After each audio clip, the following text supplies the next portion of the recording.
ফেরাউনের নাম শুনছেন?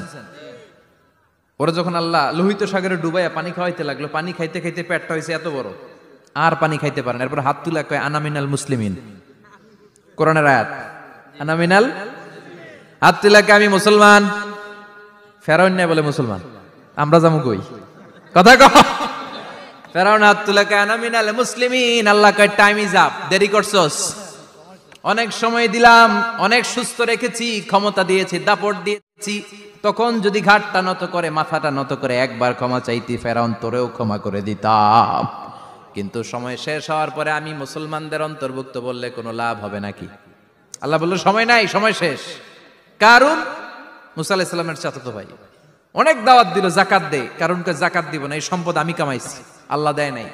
মুসা আলাইহিস সালাম বললেন তাহলে আযাবের অপেক্ষা কর। আযাব চলে আসলো। আল্লাহ বলেন মুসা সেফ জোনে যাও, সরো, এখনই আযাব। ফাখাসাফনা বিহি ওয়া বিদারিহিল আরদ, পুরো ফাইয়ুমের জমিনটার আল্লাহ কাঁপিয়ে দিলেন, আর কারুনকে সহ পুরো সম্পত্তি তার জামিনের ভিতরে দাবিয়ে দিলেন। হাঁটু পর্যন্ত কারুন দেবে যায়, ভাবছে উঠে যাবে, কোমর পর্যন্ত দেবে যায়, ভাবছে উঠে যাবে, গলা পর্যন্ত যখন দেবে যায় আর সুযোগ নাই। কয় মুসা আমার সব সম্পত্তি তোরে আর তোর আল্লাহরে দিয়ে দিলাম, আমারে বাঁচা, আমারে সব সম্পত্তি তোর আর তোর আল্লাহর, আমারে খালি বাঁচা, চাচা আপন প্রাণ। আল্লাহ বলে সময় শেষ। তার মানে বাদাল গারগারা তওবা কিন্তু আর কবুল হয়